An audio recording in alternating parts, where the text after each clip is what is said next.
Para maiwasan ang hindi tamang pagsusukli ng ilang taxi driver, isinusulong ngayon sa Kongreso ang panukalang paggamit ng credit card o debit card sa pagbabayad ng pamasahe sa taxi. May lusigo si Athena Imperial.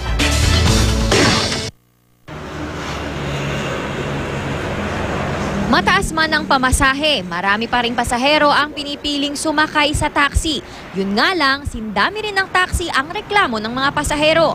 Pakiramdam kasi ng ilan, sinasadyang hindi sila suklian ng tama ng ilang tsuper. Mas mag-guarantee sa taong bayan na tama yung ibabayad mo, saka masusuklian ka rin ng tama.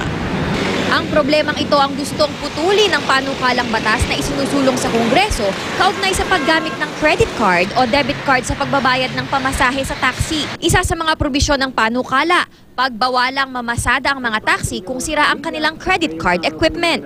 At ang mga lalabag dito, 20 hanggang 50,000 pesos ang multa o di kaya'y suspensyon at kanselasyon ng prangkisa.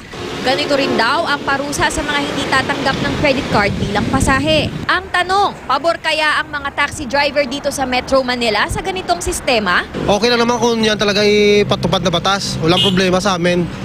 Yung cash kaysa debit card. Kaysa po yung card Dahil mas di mahirapan pagka halimbawa bibili kami ng pagkain. Kumbaga meron na kayo agad na madudukot. Mayroon agad. Ayon sa ating mga nakapanayam na pasahero ng taxi, ayos daw yung ganitong panukala para raw maiwasan yung mga di pagkakaunawaan pagdating sa pagbabayad at pagsukli ng driver sa pasahero. Pero sana raw ay hindi ito pagmulan ng panibagong aberya.